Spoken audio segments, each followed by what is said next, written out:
Alright everybody, Mr. Lopez here. Grab your cans! I hope you guys are ready for this. Grab your spray cans. Shake them up. Alright everyone, this is going to be an intermediate level tutorial. Before we begin, we want to make sure that our poster board is, in this case our canvas is clean. So I just kind of ran my hands through it, got rid of some of the dirt. And we're going to begin by placing some pretty bright colors. This is going to be maybe perhaps like a sunset painting. It's going to have some pretty bright colors in the background. Some yellow, a little bit of orange. Just like so. And we're even going to add some blue to the mix. Yep. Now adding the blue, you have to be conscious that when you mix it with the yellow, it's going to give you a green. So you're going to get some tones of green in there. That's alright. It's going to give it that much more color to your painting. Sometimes you want to keep that under consideration as well, because it may save you from actually spray painting some green onto the painting. If you already have some yellow on there, just add a little bit of blue and you're going to get that green tone to it. Alright, so this is our sky. What I'm going to do now is I'm going to begin working on the plant life in the background. And this layer is actually closer to us. So I'm going to add some blue, and this is going to be a thicker coat of blue.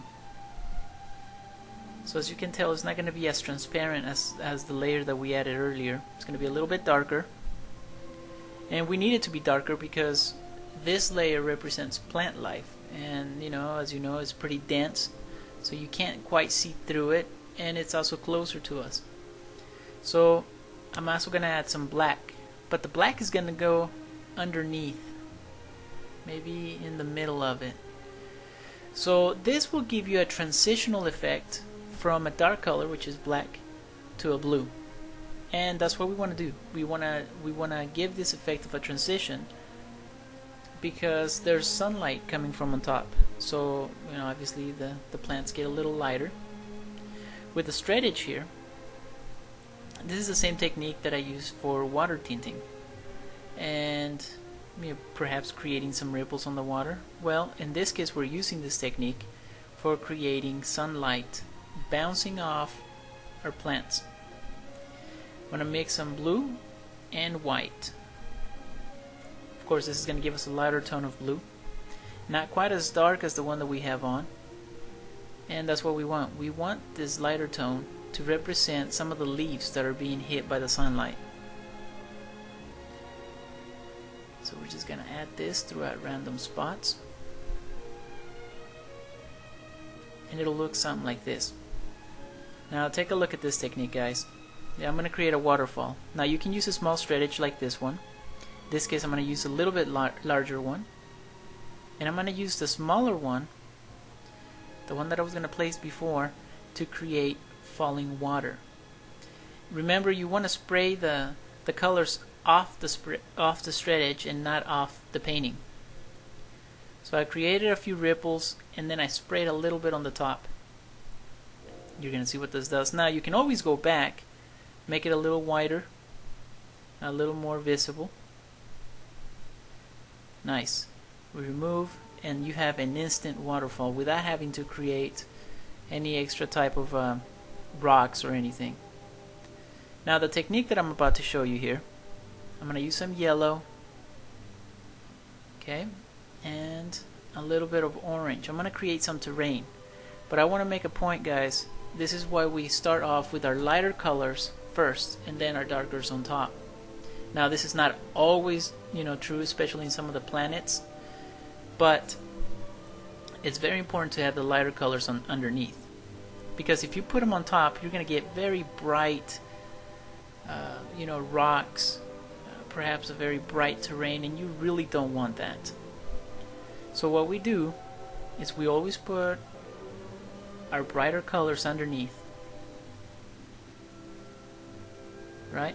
This is a pretty good example of what you would get, and no matter how much texture you add, they'll still be pretty bright.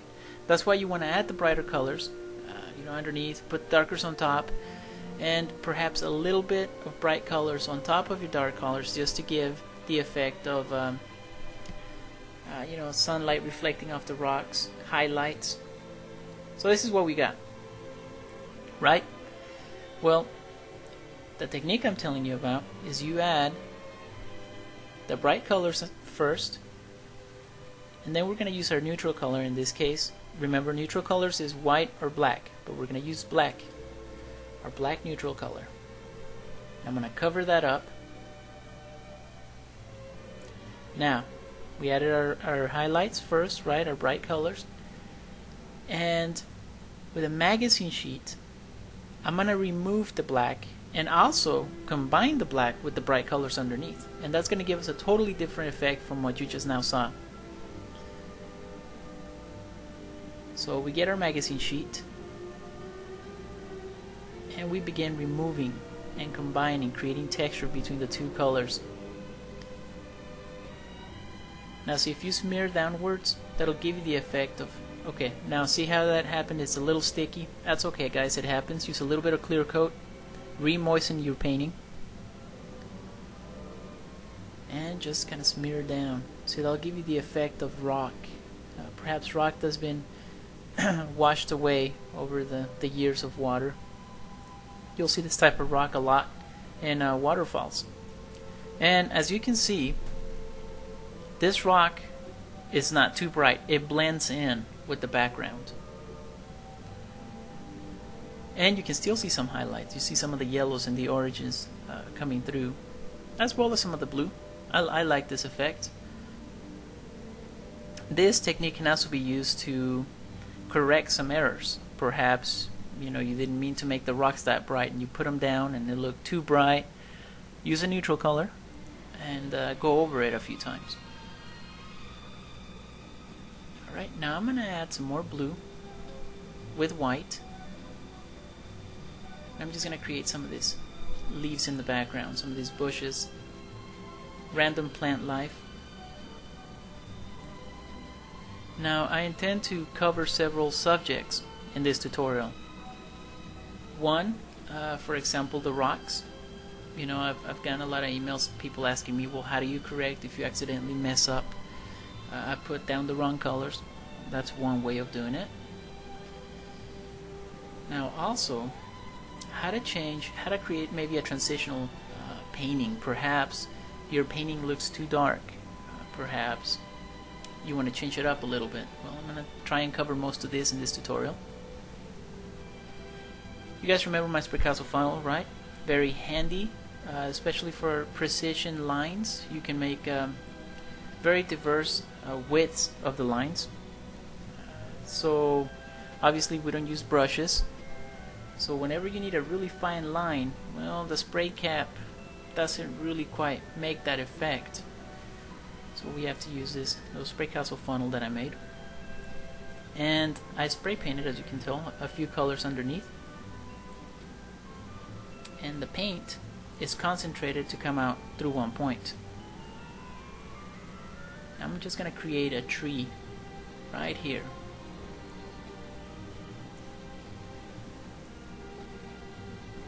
Another technique that you may want to use as well is when creating trees is that you use a dark color, in this case black, and then a lighter color, blue. And when you mix them together, you'll really see the highlights of the blue stand out. And that'll give you a very realistic looking effect on the bark, on the tree form. See that? Alright. Well, we're going to create another tree. I'm going to use again blue.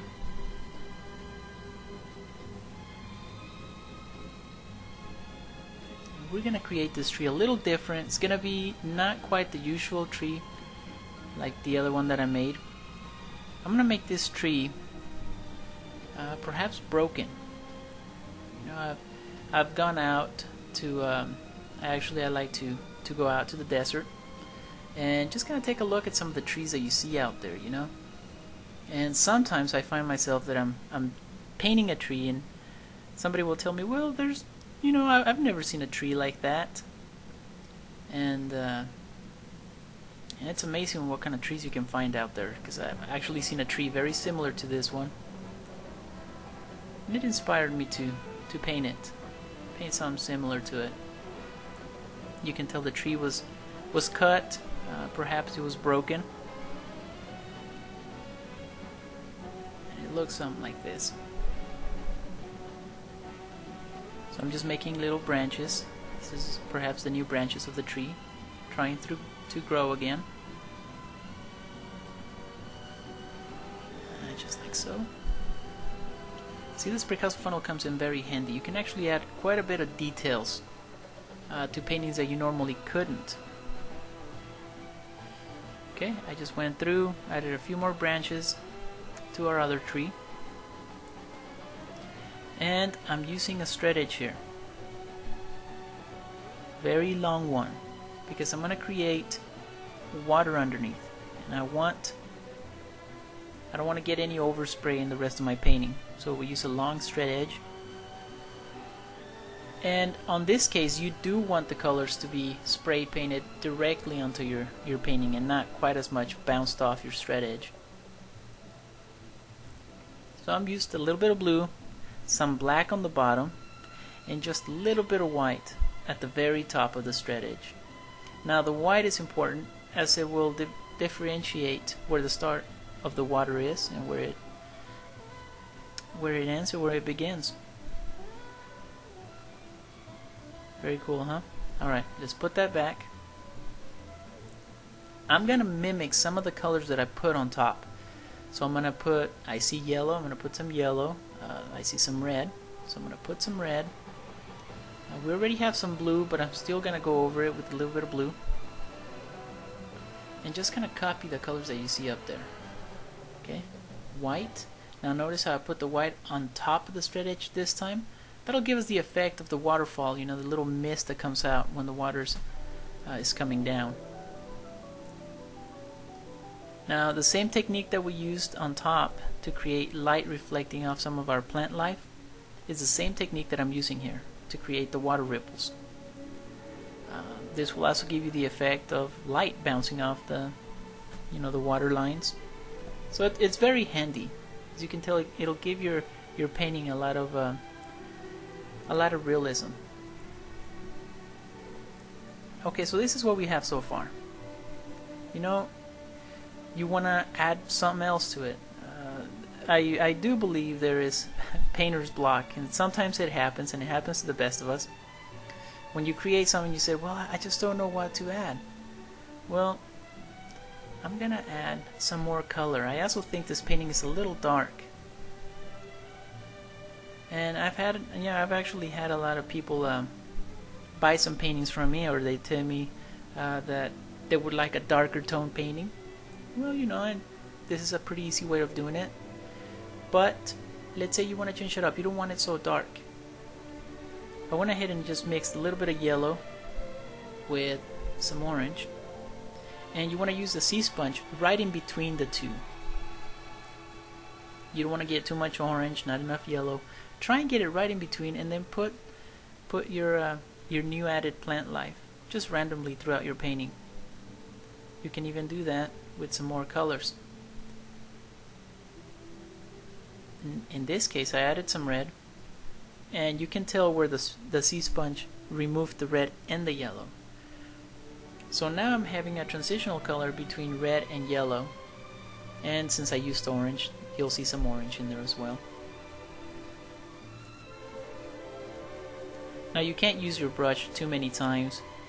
You might want to have to change your sea sponge, because after a while you'll start getting different colors. You'll start getting some of the blues, some of the red, and this is okay for now because I want some of these colors to show up in our ground. But for example, whenever I get working on the tree leaves, I'm gonna have to use a new one. So keep that in mind. And here's my new one. I don't want the blues to come out. I really want my tree leaves to show red and yellow and some orange as a transitional color between the two. So I'm really just tapping here in random places. And that's going to give us a pretty neat tree leaf effect. See that? So you have your darker reds, and it looks like it transitions from dark red to an orange to a yellow. Makes our tree leaves more realistic. Nice. Now you want to add that throughout your trees, and try not to stick to a certain pattern. You know, make it kind of random. Now this is what I call the water tinting technique, and what I'm doing is I'm just adding some color to the trees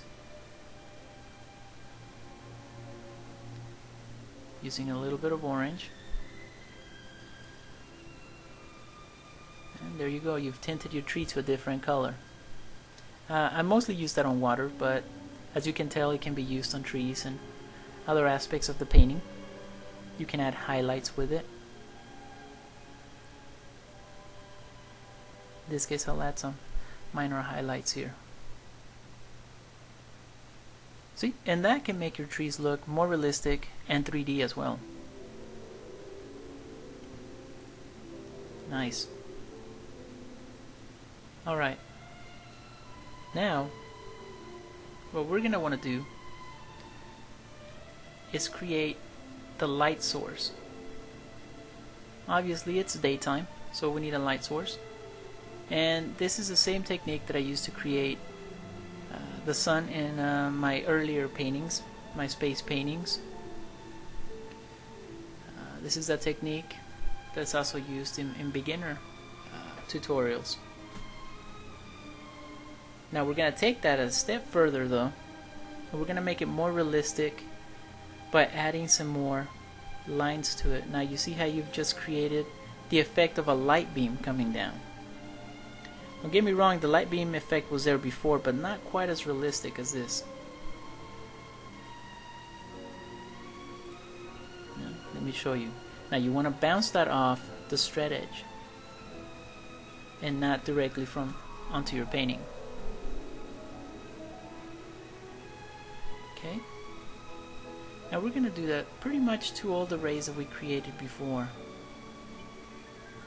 See, I see one here that we haven't gotten, so we'll just add a little bit to it. And I really like the effect how the brightest rays really show like they're hitting some of this plant life on the bottom. I'm going to add a little bit of green just to add an extra layer of color. And we already have some green, remember, on top on the sky. So you want to use the colors that you've used on the sky on the bottom layers as well. And we do have some green when the blue mixed with the yellow. So I'm going to add some green here on these plants on the bottom. Okay, now this is another technique just to create land where there wasn't any before. And you can also make this into a transitional face by adding a dark color, in this case black, because it's closer to us and we can't see so much of the detail. And you can add a little bit of blue on top, just like that, and that too will give you the effect that there's a transition going on. Now here, now this is the same brush that I used to create some of the plant life on the ground above. So it's got a little bit of green, yellow, some of the other colors. I'm just gonna make some bushes here. Perhaps this is a type of plant, and I want it to show it's kind of dense, and I want it to be colorful as well. So I'm gonna add some red.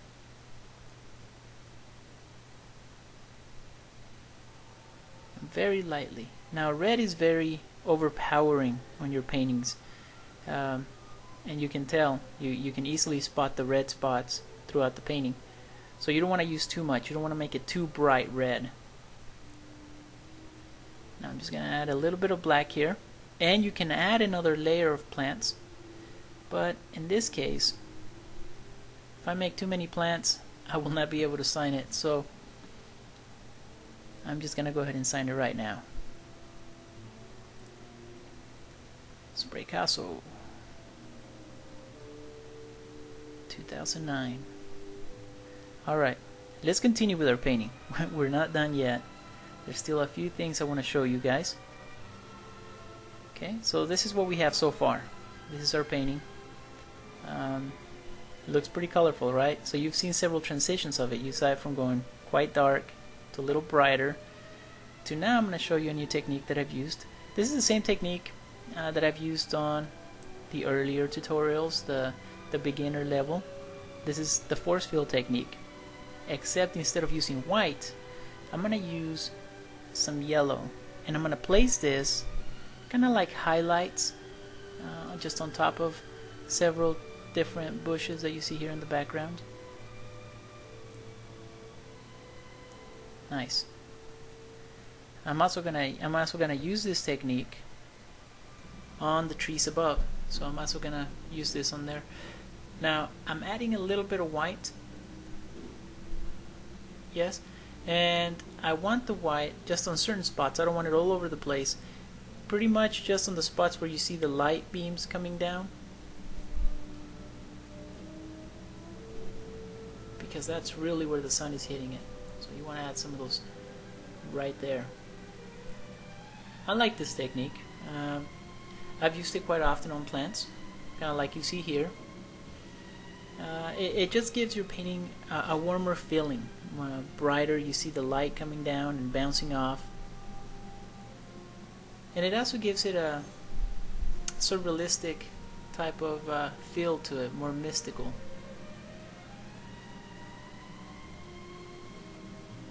So I encourage you to practice it, use it on different types of your paintings. Tell me what you think. Now you don't have to stick with one color. See, I've used yellow, I've used the red. You can even go in there and use a little bit of the white, kind of like I did earlier. Okay.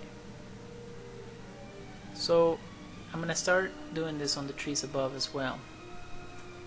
And as you can tell, I'm not defining it as much as I did on the bottom. I want some of that mist to fall upon the tree branches. That'll give you a filler effect. So it'll just make your tree look like there's more leaves on there. Because we already know that your tree has orange leaves, right? And some red leaves. So by letting some of that mist come down, it'll just make your tree like it's fuller, has more leaves than it actually has. I'm adding a little bit of white here because you can see the light beams is actually hitting some of these tree branches. I'm adding some yellow, and look how different your painting is from when we first started. Of course, you can always add more layers and more trees, but I'm just gonna add a reflection to this water. Now see, you want to keep kind of straight to where your original light source is coming from.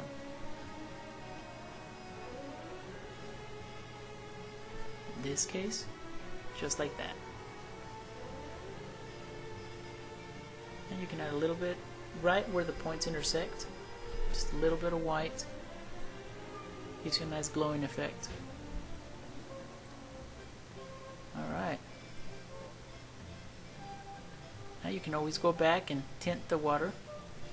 See, I'm using some yellow here because I want some of the colors from the sky to reflect on this water as well in stronger points.